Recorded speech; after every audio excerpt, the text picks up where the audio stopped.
To our wonderful viewers at Infidelity Tales Lab, welcome and thank you for joining us. Your presence keeps us motivated. Quick question before we start. What part of the world are you watching from? Now, let's dive into today's story. The fluorescent lights of New Hope Youth Center hummed overhead as Hubert Salazar organized the stack of case files on his desk. At 35, his dark hair had begun showing traces of gray at the temples, earned from years of dedication to Milwaukee's troubled teens. The worn leather chair creaked as he leaned back, rubbing his tired eyes after another long day. A knock on his office door made him look up. Marcus Thompson, one of the center's residents, stood in the doorway, his lanky 16-year-old frame nearly filling it. "Mr. S., got a minute?" Marcus fidgeted with the sleeve of his hoodie, a nervous habit Hubert had noticed during their counseling sessions. "Always got time for you, Marcus. Come on in." Hubert gestured to the chair across from his desk. The office was small but welcoming, with walls covered in photos of success stories, former residents at their graduations, job placements, and family reunions. Marcus sat down, his eyes darting around before settling on the floor. "It's about Mrs. S.," he started, then stopped, chewing his lower lip. "Jen? What about her?" Hubert's attention sharpened. His wife rarely visited the center these days, citing her increasing workload at the tech company. "She dropped off your lunch yesterday, right?" Marcus looked up, meeting Hubert's eyes. "I was shooting hoops in the parking lot, and..." He trailed off again. "Go on, Marcus. You know this is a safe space. I saw her with someone. That tall dude who sometimes picks her up. They were by his car, and..." Marcus swallowed hard. "They kissed, Mr. S. Not like a friend kiss, either." The words hit Hubert like a punch to the gut, but years of professional experience helped him maintain his composed expression. "Are you sure about what you saw, Marcus?" "I wouldn't make this up, Mr. S. Not about you." Marcus leaned forward, his voice earnest. "Remember what you always tell us? Truth might hurt, but lies destroy. I couldn't keep this inside." Hubert nodded slowly, his mind racing to the tall figure Marcus mentioned. Mitch Eaton, his college roommate, now worked with Jen at TechVance Solutions. They'd all spent countless evenings together, sharing dinners and memories. "Thank you for telling me, Marcus. I appreciate your honesty." Hubert managed a small smile. "How about we talk about your college applications now?" That evening, Hubert arrived home to find Jen in their kitchen, chopping vegetables for dinner. Her blonde hair was pulled back in a neat ponytail, her corporate attire replaced with comfortable home clothes. "You're late again," she said without looking up. The knife hit the cutting board with rhythmic precision. "Had to finish some paperwork." Hubert hung his jacket by the door, studying his wife's profile. "How was your day?" "The usual. Mitch and I had to prepare for next week's training seminar." She scraped the vegetables into a pan. "He asked about you, by the way. Says you never join us for lunch anymore. The center keeps me busy." Hubert moved to the fridge, noting how Jen shifted slightly away as he passed. "Speaking of Mitch, Marcus mentioned seeing him at the center yesterday." The knife paused briefly before resuming its rhythm. "Oh, I dropped off your lunch, but I didn't see him there." The lie hung in the air between them, heavy and undeniable. Hubert grabbed a beer and closed the fridge. "Must have been someone else then. You're too good for your own good. You know that?" Jen turned, pressing a quick kiss to his cheek, but her eyes slid past his. Always believing the best in people. That night, lying awake in bed, Hubert replayed years of moments in his mind.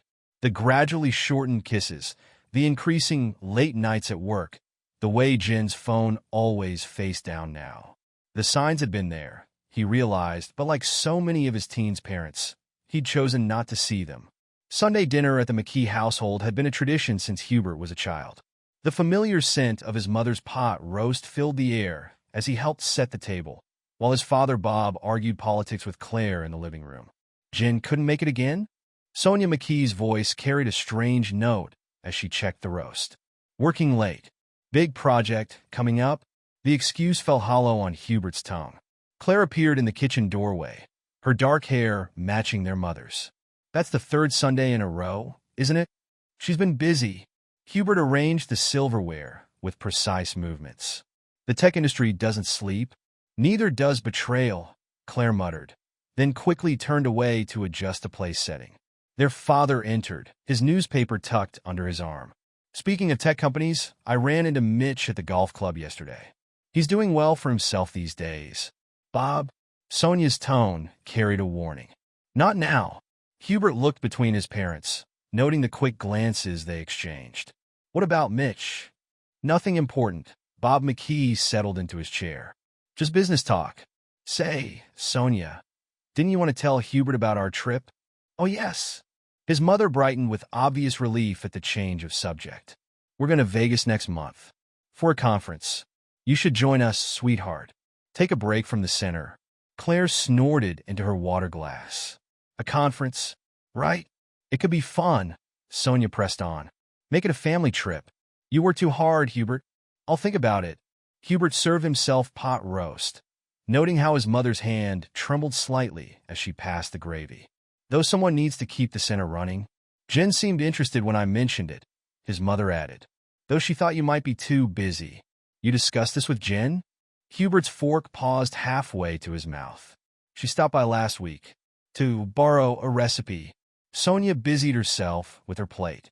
Such a thoughtful girl, always wanting to cook for you. Claire's chair scraped back suddenly. I need air. She stormed out onto the back porch, leaving a tense silence behind. I should check on her? Hubert moved to stand, but his father's hand on his arm stopped him. Let her be, son. She's just stressed about work. Later, Hubert found Claire sitting on the old porch swing, their childhood refuge for difficult conversations. The evening air carried the scent of their mother's roses. Want to tell me what that was about? He sat beside her, the swing creaking familiarly. Claire wrapped her arms around herself. I can't, Hubert. I want to, but I can't. Can or won't? Both.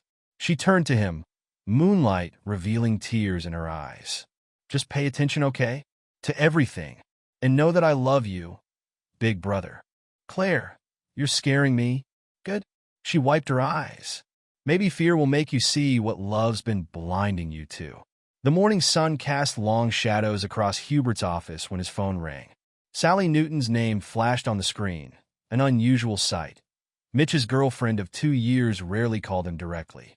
Hubert, we need to talk. Her voice trembled with barely controlled anger. About Jen and Mitch, but not over the phone. Can I come to the center? Before he could respond, rapid footsteps approached his office. The door burst open, revealing Jen. Her makeup was smeared, tears cutting tracks through her foundation, but her eyes blazed with an almost manic intensity.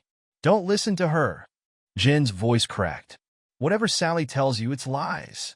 Hubert slowly lowered his phone. How did you know Sally was calling? Because she's trying to ruin everything. Jen slammed the door behind her. She's jealous and bitter and telling the truth? Hubert's calm tone contrasted sharply with his wife's hysteria. The truth. Jen laughed, a harsh, broken sound. You want the truth? Fine. She stalked forward, planting both hands on his desk. Your perfect college buddy, Mitch, isn't just my coworker. We've been married for months. Your parents were there in Vegas. They signed as witnesses. The room seemed to tilt. Hubert gripped the edge of his desk. What? Oh, it gets better? Jen's smile was almost cruel. They're hosting our public wedding this weekend. The invitations went out last month. To everyone but you, of course. Even Claire knows. Everyone knows, Hubert. Everyone but you, because you're too wrapped up in saving everyone else to see your own life falling apart. Through the window, Hubert could see his parents' car pulling into the parking lot, their faces ashen with the realization that their secrets were finally exposed. Marcus stood by the basketball court, his phone lowered to his side, a witness once again to the unraveling of his mentor's life. Why? The question came out barely above a whisper. Jen's expression softened for a moment, almost pitying. Because you live in a world of second chances and redemption stories, Hubert. But some of us want more than just doing good. We want to do well. She turned toward the door, her hand resting on the handle. The Vegas wedding was real. The witnesses were real. And this weekend, everyone will know. She paused, looking back at him one last time. You're too good for your own good, Hubert. That's what I've been trying to tell you all along. The door closed behind her with a soft click, leaving Hubert alone with the weight of revelation. Through his office window, he watched his wife walk to Mitch's waiting car, saw his parents' conflicted expressions as they stood in the parking lot, noticed Marcus's protective stance as he watched it all unfold. The center's bell rang, signaling the start of another day. Down the hall, he could hear teens arriving for their morning programs, their voices carrying the promise of futures yet to be written.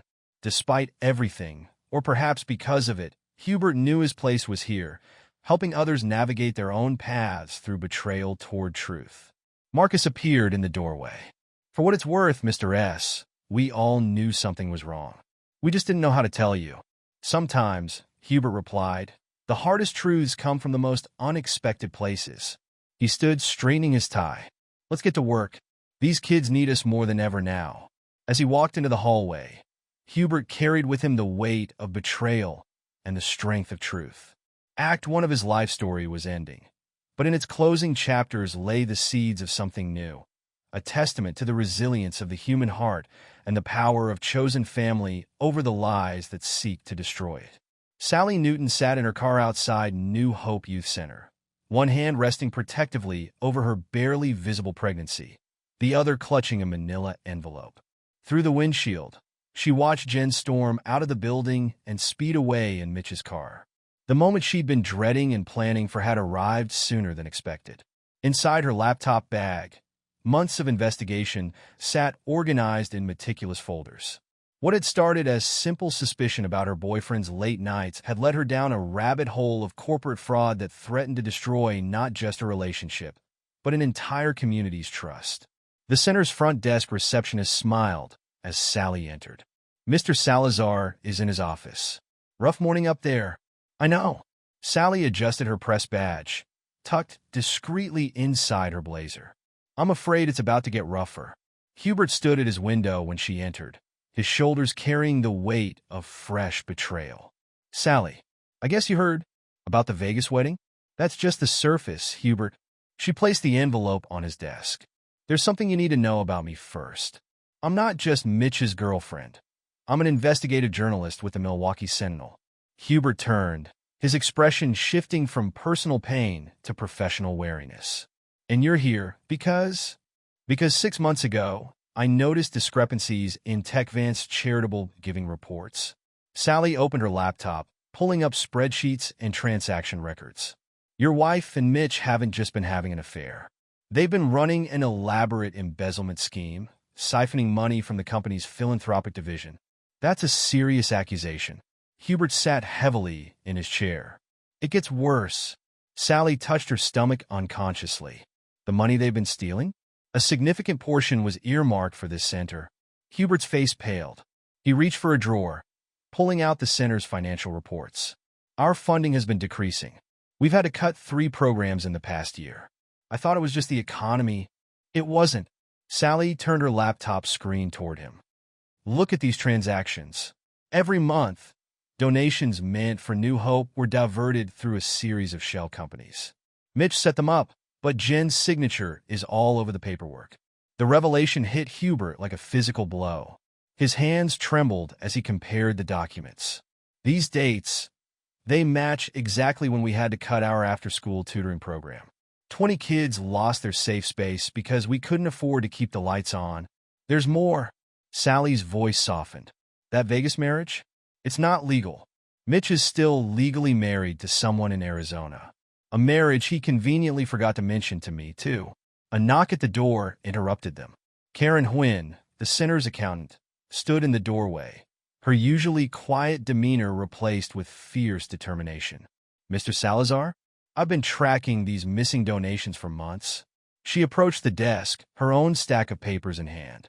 "I knew something was wrong when the numbers stopped matching our grant applications, but I needed proof before I came forward." Sally straightened. "You have documentation?" Karen nodded. "Every transaction, every discrepancy. I've been building a case." She looked at Hubert apologetically. "I'm sorry I didn't tell you sooner, but I needed to be certain. These kids, they deserve better than to be victims of corporate fraud." Claire McPherson paced her apartment, phone pressed to her ear. "Mom, they know everything. You need to come clean before. She stopped listening. No, you don't understand. This isn't just about Jen and Mitch's affair anymore. Across town, in their suburban home, Bob and Sonia McKee sat surrounded by investment paperwork, their faces ashen as they realized the full scope of their mistake. He promised to triple our retirement savings, Bob whispered, hands shaking as he reviewed bank statements. Said it was a special investment opportunity, just for family. We wanted to believe him. Sonia dabbed at her eyes. He seemed so successful, so sure. And Jen, she made it all sound so perfect. The doorbell rang. Claire stood on their porch, her expression a mix of anger and concern. We need to talk about what you've done. Inside, the family confrontation unfolded like a slow-motion car crash. Claire paced the living room while her parents sat on their familiar couch, now seeming smaller under the weight of their choices. How much? Claire demanded. How much did you give them? Bob's voice cracked. All of it. The retirement fund, the house equity. He looked down at his hands. Even the college fund we started for your kids. Jesus, Dad. Claire sank into an armchair. Why didn't you tell me sooner? I knew about the affair months ago. But this... They threatened us, Sonia burst out. Not directly, but Mitch kept talking about how terrible it would be if someone reported certain tax irregularities. How it could ruin the whole family. So you kept quiet while they married in Vegas? While they planned this sham of a public wedding? Claire's voice rose. While they stole from children? We didn't know about the youth center funds, Bob protested weakly. But you knew something was wrong. Claire stood abruptly. You knew enough to hide it from Hubert. To play along with their charade. A notification pinged on Claire's phone. A text from Karen at the youth center. Evidence compiled. FBI has been notified. Things are moving quickly. Get your papers together, Claire told her parents. All of them. Bank statements, investment documents, emails from Mitch, everything. The FBI will want to see them. The FBI? Sonia swayed slightly. Oh God, what have we done? The question is, what are you going to do now? Claire's voice softened slightly. Hubert's going to need to hear the whole truth from you. Not from investigators, not from me, from his parents. At the youth center, Karen worked late into the evening, organizing years of financial records. Her desk lamp cast a small circle of light in the darkened office as she created copies of every suspicious transaction. You don't have to stay, she told Hubert, who sat nearby reviewing the evidence. This might take hours. These are my kids they stole from. Hubert's voice was quiet but firm. I need to understand every detail. A message from Sally appeared on his screen. Meeting with FBI tomorrow morning. They want to talk to Karen too. This is bigger than we thought. The week before the planned public wedding unfolded like a carefully orchestrated symphony of chaos. Sally's investigation reached the FBI's Financial Crimes Unit, triggering a cascade of events that would shatter the carefully constructed facade of success and legitimacy. At TechVance Solutions, the board of directors received Karen's evidence in a sealed envelope. The emergency meeting lasted well into the night. Their conference room, lights visible from the street like a beacon of impending doom. Meanwhile, the teens at New Hope Youth Center had their own response brewing. Marcus, still recording everything on his phone, had gathered a group in the recreation room. They took our tutoring program, he told the assembled teens. They took Ms. Rodriguez's art therapy class. They took the college prep workshops. And for what? So they could have fancy cars and Vegas weddings? We should tell our stories, suggested Sarah, a 14-year-old who'd found refuge in the now-canceled art program. Show everyone what we lost. The teens worked through the evening, creating social media posts that put faces and stories to the fraud's impact. They shared photos of empty rooms that once held classes, of younger siblings now without after-school care, of college acceptance letters that might never arrive without the prep programs. Their hashtag New Hope Lost Hope began trending locally, then regionally. Local news stations picked up the story, connecting it to rumors of corporate fraud at TechVance. Across town, Claire sat with her parents in their kitchen, watching their retirement account balance drop to zero as Mitch's special project imploded. He said it was guaranteed. Bob kept repeating, staring at the screen. He showed us paperwork. Forged paperwork, Claire corrected gently. Just like the marriage license, just like the donation records. At the Milwaukee Sentinel, Sally put the finishing touches on her expose. Her editor leaned over her shoulder, reading the draft. "This is solid work, Newton. But are you sure you want your name on it? Given your personal connection?" Sally's hand rested on her growing belly. "I'm sure. Some stories need to be told by someone who lived them." The FBI's investigation moved with surprising speed, aided by the mountain of evidence from multiple sources. Agent Rodriguez coordinated with the White Collar Crimes Division, building a case that went beyond simple embezzlement. "We've got mail fraud, wire fraud, conspiracy," she told her team. "And with the evidence from the youth center's accountant, we can prove exactly where the money went." Karen's meticulous records proved invaluable. Every missing donation, every forged signature, every diverted fund had been documented with quiet persistence. She'd built a paper trail that even the best defense lawyers would struggle to explain away. The teen social media campaign caught fire, drawing attention from local politicians and community leaders. Their stories put human faces to the cold numbers of financial fraud. "Remember Joey?" Marcus asked in one viral video. He was going to be the first in his family to go to college. Then they cut the SAT prep program. Now he's working at the gas station, trying to save up for community college. That's what they stole. Not just money, but futures. As Jen and Mitch continued their wedding preparations, seemingly oblivious to the gathering storm, multiple forces converged. Sally's article was set to run the morning of the ceremony. The FBI had their warrants ready. The tech company's board had scheduled an emergency shareholders meeting. But perhaps most devastating was the simple truth spreading through social media, carried by the voices of teenagers who refused to be silent victims. Their stories stripped away the veneer of sophisticated financial crime, revealing the human cost of greed and betrayal. In his office at New Hope, Hubert watched the pieces fall into place. The teens gathered in the recreation room, sharing their stories and supporting each other. Karen worked late into the night, ensuring every document was perfectly organized for the investigators. Sally's preliminary article drafts exposed the scheme with devastating clarity. Marcus appeared in the doorway, phone in hand. "Mr. S? We're trending on Twitter. People are listening." Hubert nodded, a mix of pride and sadness in his expression. "You've turned pain into power, Marcus. That's what real strength looks like." "We learned from you," Marcus replied. "You always said the truth would come out eventually."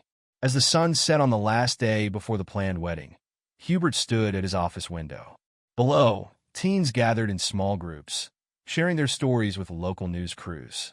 Karen's office light still burned as she prepared the final documentation. His phone buzzed with messages from Claire about their parents' cooperation with investigators. The perfect storm wasn't just about justice or revenge. It was about truth, painful, necessary truth that would wash away the foundations of lies and leave room for something new to grow. Sarah, the young artist who'd lost her therapy program, had painted a mural on the recreation room wall, a phoenix rising from ashes, with the words "Hope Rebuilds" beneath it. "We're not victims," she told a reporter. "We're witnesses, and we're not staying quiet anymore." The stage was set. Tomorrow would bring its own revelations. But tonight, the truth was already free, carried on the voices of those who refused to be silenced by adult betrayals.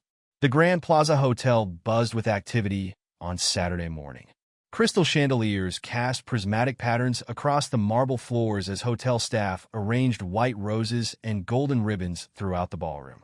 Through the floor-to-ceiling windows, Milwaukee's skyline provided a backdrop worthy of the lavish affair Jen and Mitch had planned. Hubert sat quietly in the back row, watching guests file in. The envelope in his inner jacket pocket felt heavy with the weight of truth. Sally's investigative report, DNA test results confirming her pregnancy, and federal indictments ready to be served. "Are you sure you want to be here for this?" Sally whispered, settling into the seat beside him. Her investigative journalist's notepad was hidden discreetly in her purse, her pregnancy now visible beneath her formal dress. "I need to see it end," Hubert replied, his voice steady. "For the kids at the center, for my parents, for everyone they hurt." Across the room, he spotted his parents, Bob and Sonia, their faces drawn with the knowledge of what was coming. They'd spent the previous evening with FBI agents, confirming every detail of their involvement. Claire sat between them, her hand gripping their mother's arm, support and restraint in equal measure. The wedding planner bustled past, clipboard in hand. "Places everyone. The bride is ready." Hubert's gaze swept over the elaborate decorations, each flower and ribbon paid for with money meant for children's programs. The guest list included Milwaukee's elite, corporate executives, and social climbers, all unwitting participants in this final act of deception. The string quartet began playing Wagner's bridal chorus. Guests rose, turning toward the doors. Jen appeared in a designer gown that could have funded the center's tutoring program for a year. Her smile was radiant, triumphant, unaware that her carefully constructed facade was about to shatter. As she took her first step down the aisle, movement at the side doors caught Hubert's attention.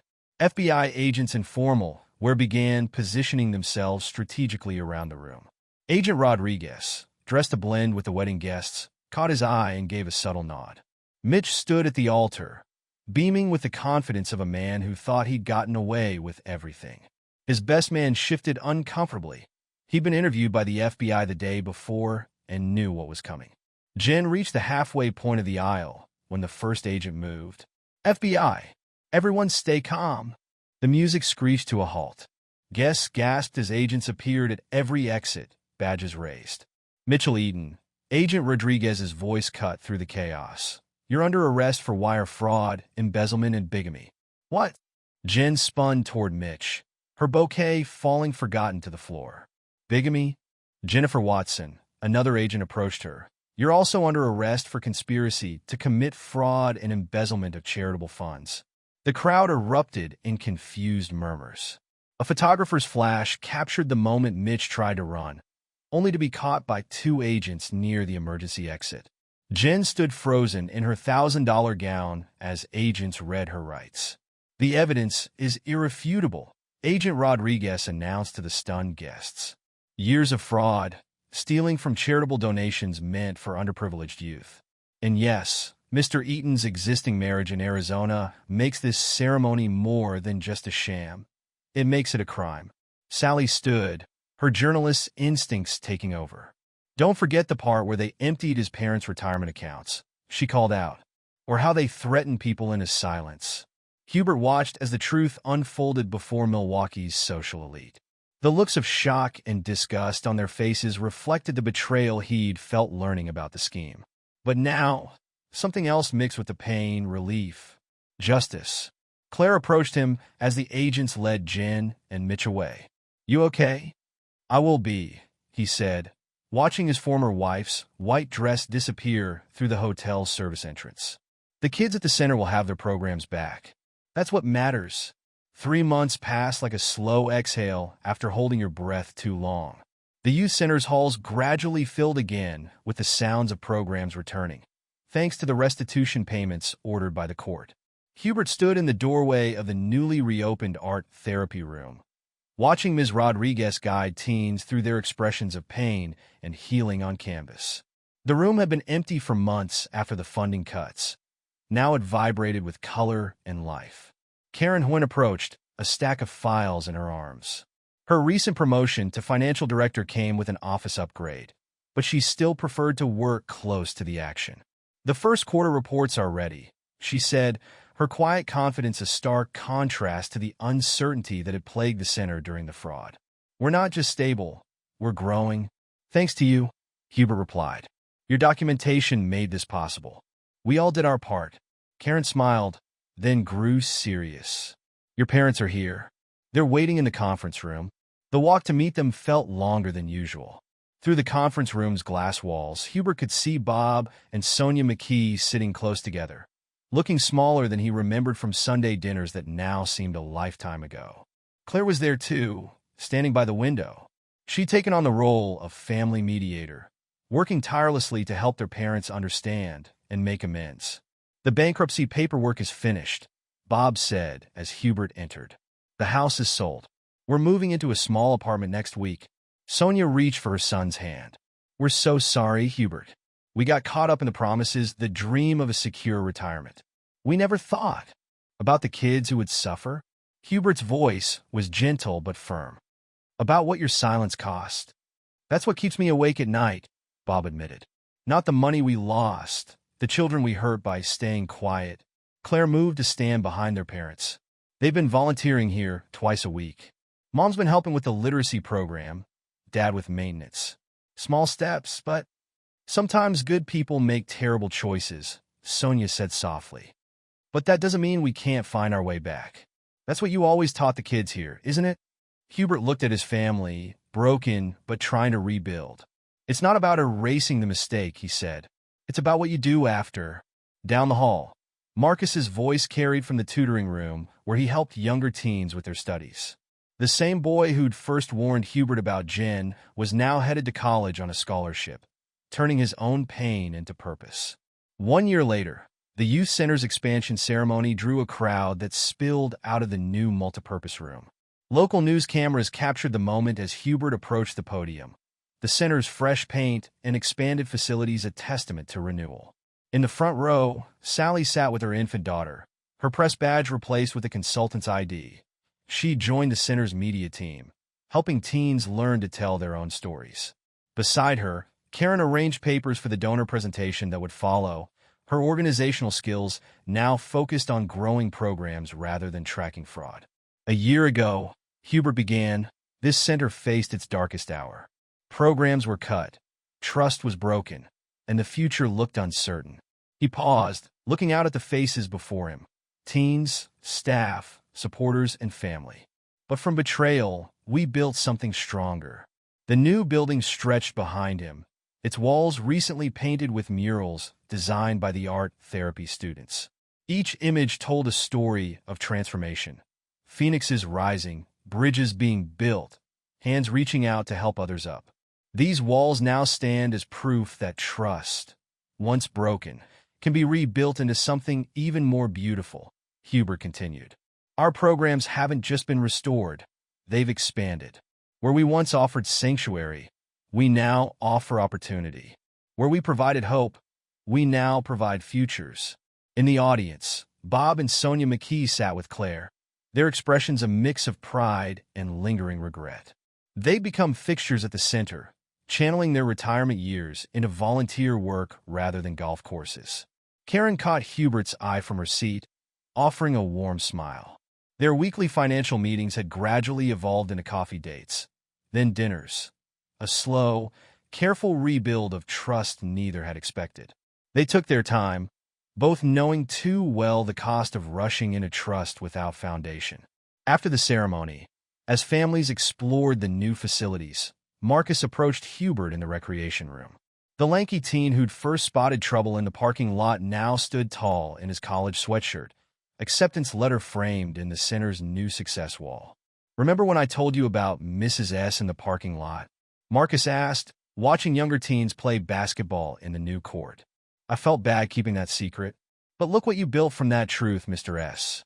You taught us that sometimes the hardest truth leads to the best outcome.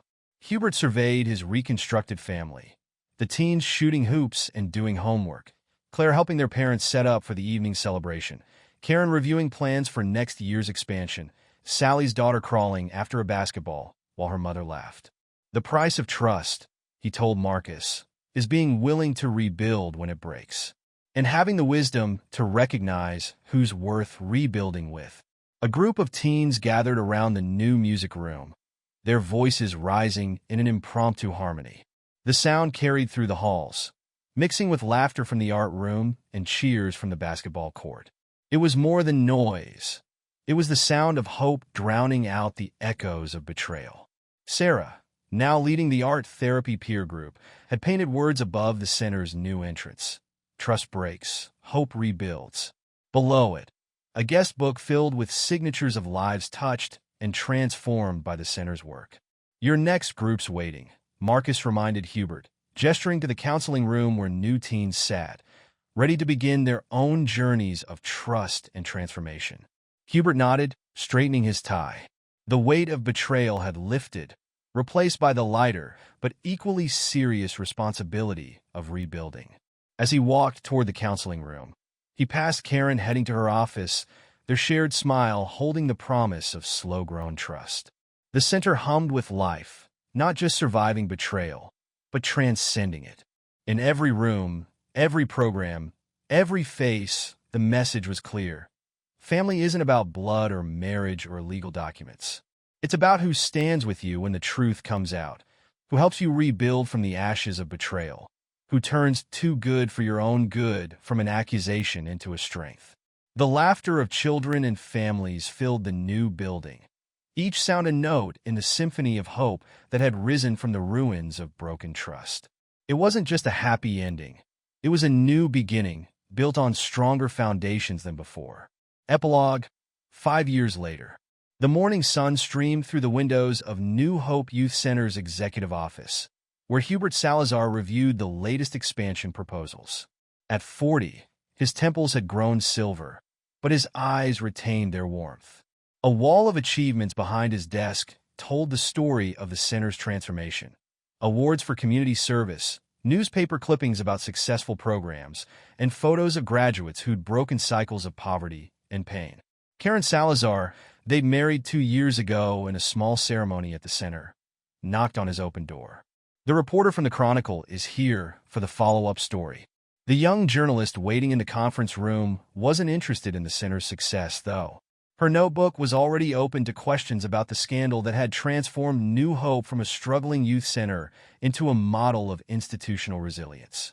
"You're here about Jen and Mitch," Hubert said, settling into a chair.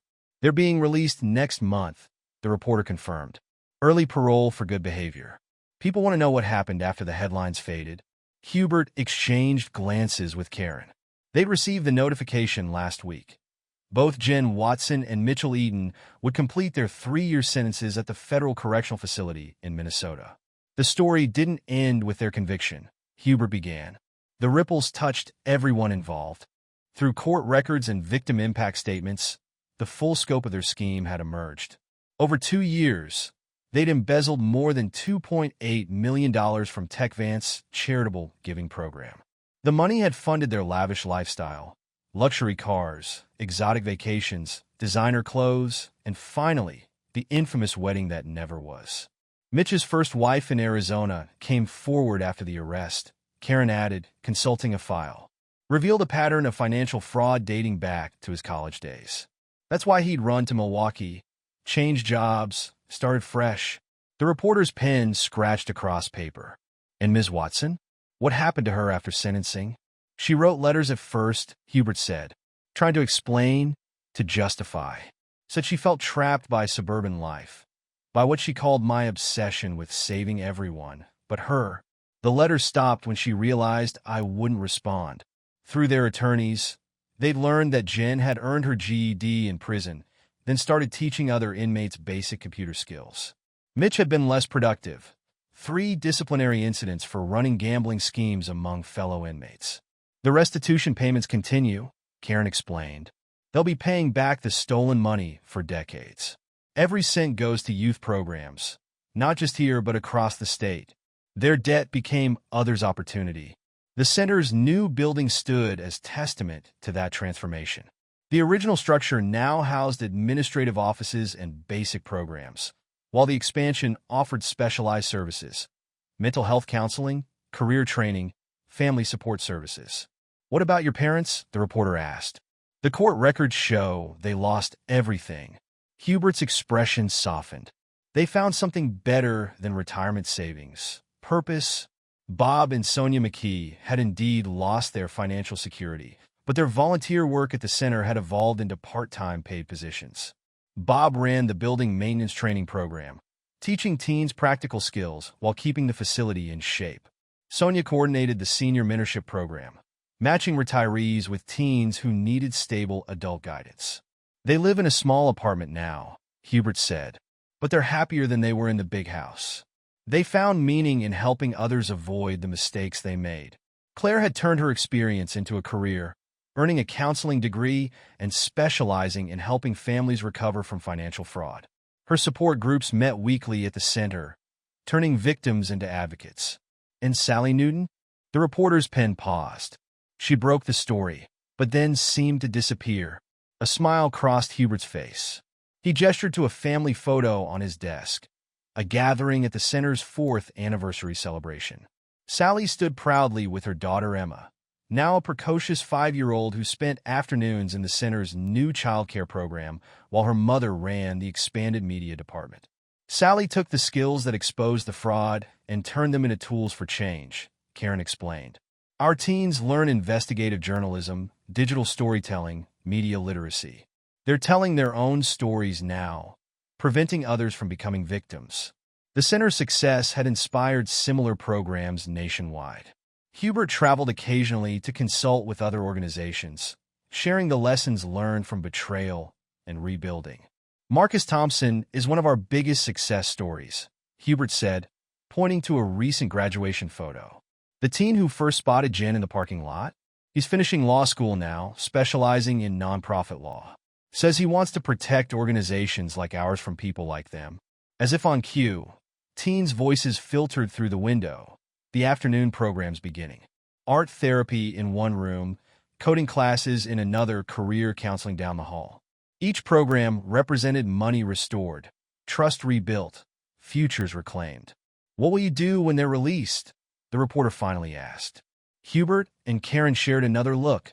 They discussed this extensively. Nothing, he said simply.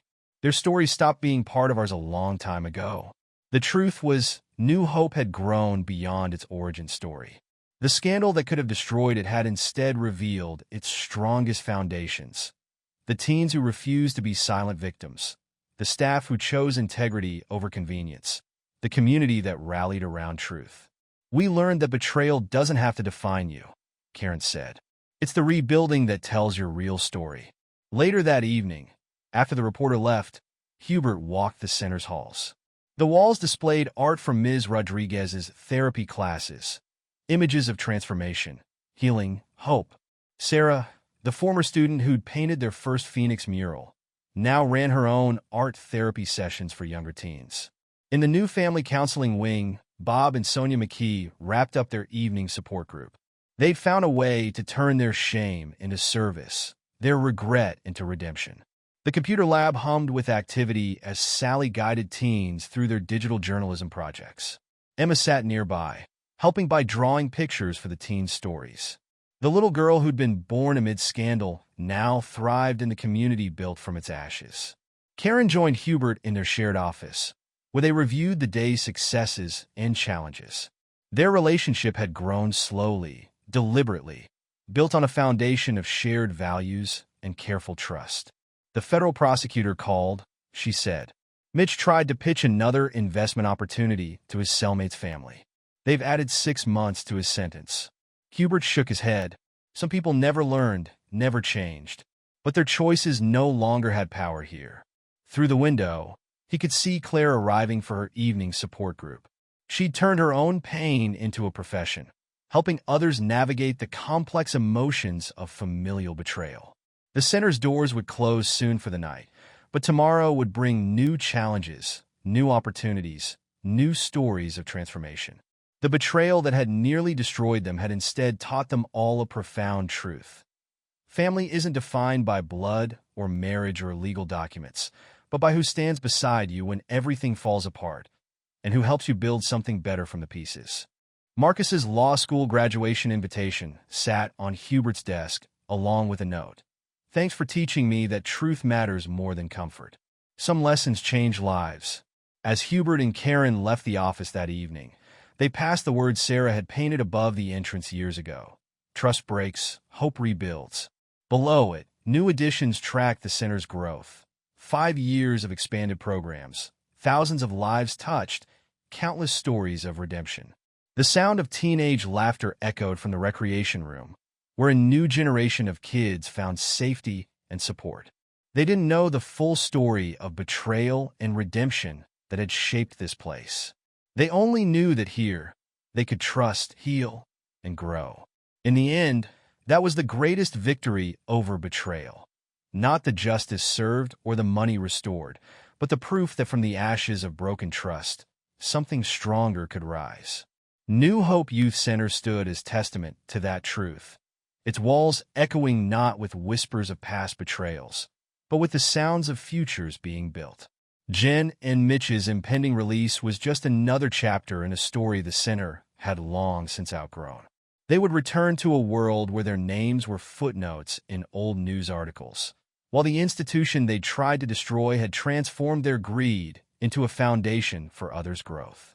That perhaps was the truest justice, the kind that turns poison into medicine, betrayal into strength, and broken trust into unshakable hope. And there you have it. Another story comes to an end. What did you think? I'd love to hear your thoughts in the comments below. If you enjoy this story, consider joining our community by subscribing. It means the world to us. For more stories like this one, check out the recommended videos on screen, and I'll see you there.